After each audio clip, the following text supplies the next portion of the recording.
the name of Allah, who is the most beneficent and the most merciful. Dear students, आज का video lesson unit number 10 drug addiction और उसकी exercise, इसकी translation और question answers करने के बाद आज हम इसकी एक्सरसाइज की तरफ आएंगे।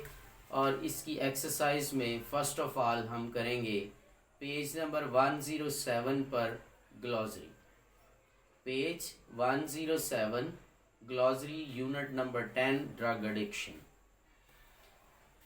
ग्लॉसरी में इसका पहला वर्ड है एब्सोलूट। एब्सोलूट मीन कंप्लीट या परफेक्ट, यानी मुकम्मल। दूसरा वर्ड है इन्फ्लुएंस। इन्फ्लुएंस का मतलब है असर या असर अंदाज होना। Have great effect upon, have effect upon.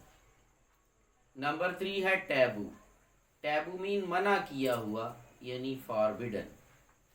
Next word है क्यूरेटिव। क्यूरेटिव मीन मुंदमिल कर देने वाला, शफा बख्श चीज़। कोई भी जो मेडिसिन हो उसे हम क्यूरेटिव कहते हैं। इट मीन्स हीलिंग, तो इसका सिनोनिम है हीलिंग। नेक्स्ट वर्ड है रिहेबिलिटेशन। रिहेबिलिटेशन मीन बहाली सेहत, यानी रिकवरी। और लास्ट वर्ड है रीलैप्स। रीलैप्स मीन वापस आ जाना, go back, go back to. तो ये वर्ड्स थे जो ग्लॉसरी के। उसके बाद अब आप आएंगे पेज नंबर 108 पर, जहां वोकैबुलरी है। वोकैबुलरी के अंदर हम देखेंगे कि हमारे सामने 7 वर्ड्स हैं पेज नंबर 108 पर, और इसके 3 कॉलम्स हैं। और कॉलम नंबर 1 के अंदर 7 वर्ड्स हैं, और कॉलम नंबर 2 जो है उसको आपने टच नहीं करना। कॉलम नंबर 3 के अंदर इन वर्ड्स के मीनिंग्स को आपने नोट करना है, जो मैं आपको नोट करवाने लगा हूँ। फर्स्ट वर्ड है लॉन्ग टर्म। लॉन्ग टर्म का मतलब होता है लॉन्ग पीरियड या लॉन्ग टाइम। तो आपको लिखना है लॉन्ग पीरियड या लॉन्ग टाइम। नेक्स्ट वर्ड है वोकैबुलरी का आपका डिपेंडेंस। डिपेंडेंस का मतलब होता है इन्हिसार करना, to rely, RELY, to rely. Next word है peer, PEER, peer. Peer mean friend. Next word है आउटकास्ट। आउटकास्ट मीन ठुकराया हुआ, धत्कारा हुआ, यानी रिजेक्टेड। नेक्स्ट वर्ड है रैपिड। रैपिड कहते हैं फास्ट या क्विक, तो आप लिखेंगे फास्ट। नेक्स्ट वर्ड है रिहेबिलिटेशन।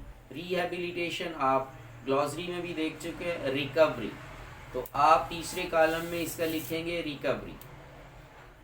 लास्ट वर्ड है क्रिटिकली। क्रिटिकली का मतलब होता है बड़े गौर से और बड़ी तनकीदी निगाह से देखना, यानी वॉचफुली। तो इसका जो मीनिंग आप लिखेंगे इंग्लिश, वॉचफुली, क्रिटिकली, वॉचफुली। तो ये वोकैबुलरी के 7 वर्ड्स थे। इसके बाद हम आएंगे पेज नंबर 109 पर, जहां आपका ग्रामर का पोर्शन स्टार्ट होगा। ग्रामर में पहली चीज़ जो सामने आ रही है वो है रिलेटिव प्रोनाउन। हम देखेंगे कि रिलेटिव प्रोनाउन क्या होता है। उसकी डेफिनेशन मैं आपके सामने रखता हूँ। अ relative pronoun joins ideas. Relative pronoun 2 या 3 आइडियाज को आपस में जोड़ता है। It gives additional information about the subject और ऑब्जेक्ट। ये सेंटेंस के अंदर सब्जेक्ट या ऑब्जेक्ट के बारे में मजीद मालूमात मुहैया करता है। Who, which, that, whom, whose. Who, which, that, whom, whose. ये 5 वर्ड्स हैं जो रिलेटिव प्रोनाउन के तौर पर सेंटेंसेस में इस्तेमाल किए जाते हैं। जब ये सेंटेंस के दरमियान में 2 आइडियाज़ को जोड़ने के लिए इस्तेमाल हो तो हम इन्हें रिलेटिव प्रोनाउन कहते हैं। एग्जाम्पल देखेंगे। The people who are addicted to drugs undergo many serious problems। तो इस सेंटेंस के अंदर who जो है हाईलाइट हुआ है, ये एक रिलेटिव प्रोनाउन के तौर पर इस्तेमाल किया गया है। अब आते हैं एडजेक्टिव क्लास की तरफ। क्लास क्या होता है? क्लास एक ग्रुप ऑफ वर्ड्स होता है और एडजेक्टिव जो है, एडजेक्टिव क्या होता है? एडजेक्टिव एक ऐसा वर्ड है जो नाउन और प्रोनाउन के मीनिंग्स में इजाफा करता है। तो एडजेक्टिव क्लास जो है, एडजेक्टिव एक वर्ड पर मुश्तमिल होता है, adjective class more than one word पर मुश्तमिल होता है, मगर दोनों का फंक्शन सेम है। अगर एडजेक्टिव क्लास होगा तो वो भी नाउन या प्रोनाउन के मीनिंग में इजाफा करेगा, और अगर अकेला एडजेक्टिव होगा तो वो भी नाउन या प्रोनाउन के मीनिंग में इजाफा करेगा। लेकिन यहाँ पर हमारा टॉपिक है adjective class. Adjective class is a group of words which gives additional meaning to the noun or pronoun in the sentence. An adjective clause is a group of words which does the work of an adjective. Adjective का ही काम करता है. It usually begins with the relative pronoun. Important point ये है कि ये relative pronoun से शुरू होता है. Who, whom, that, which, whose. जो हमने ऊपर पढ़े हैं relative pronoun, रिलेटिव प्रोनाउन से आगे का पार्ट ऑफ द सेंटेंस जो है वो एडजेक्टिव क्लास कहलाएगा, सिंपल फॉर्मेशन के अंदर, सिंपली बात को अंडरस्टैंड करने के लिए. एग्जाम्पल है the umbrella which has broken handle is mine.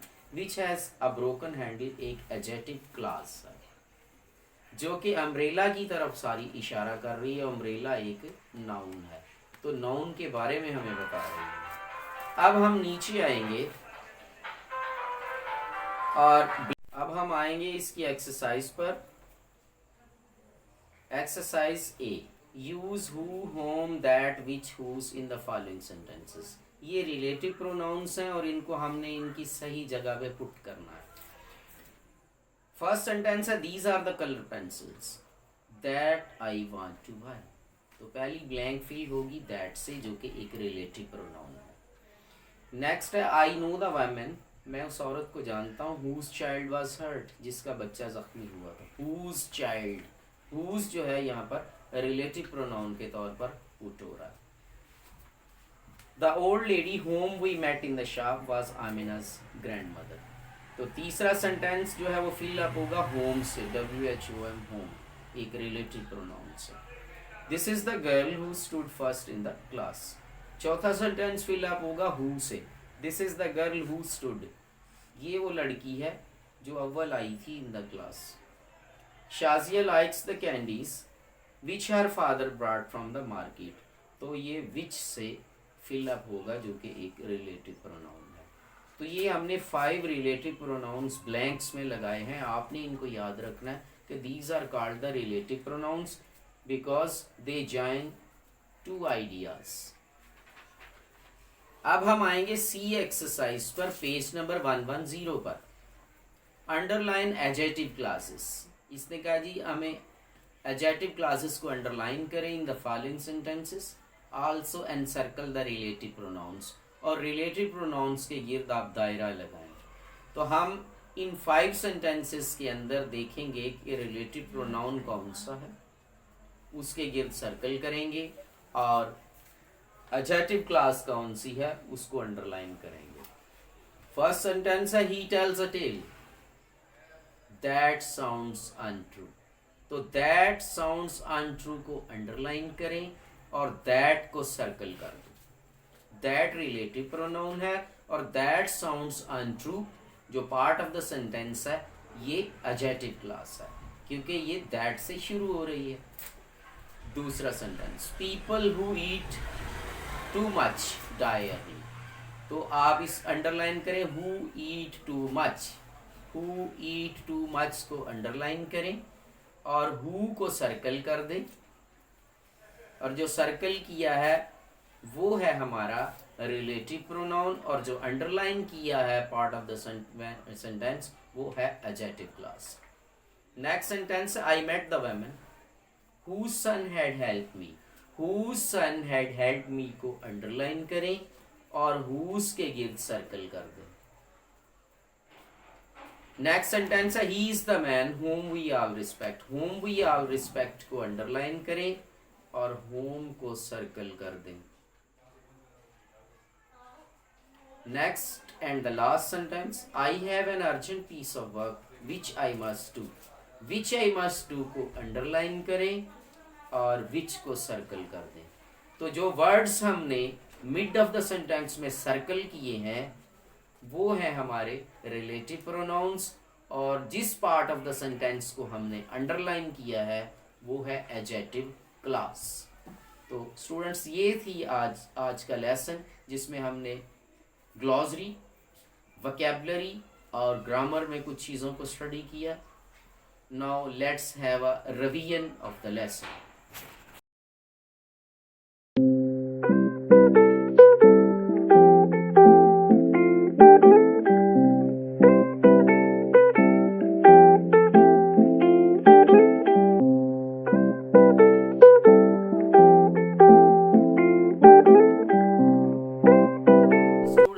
After this revision, I am sure you are well aware of the use of adjective clause, relative pronoun, and your glossary and vocabulary.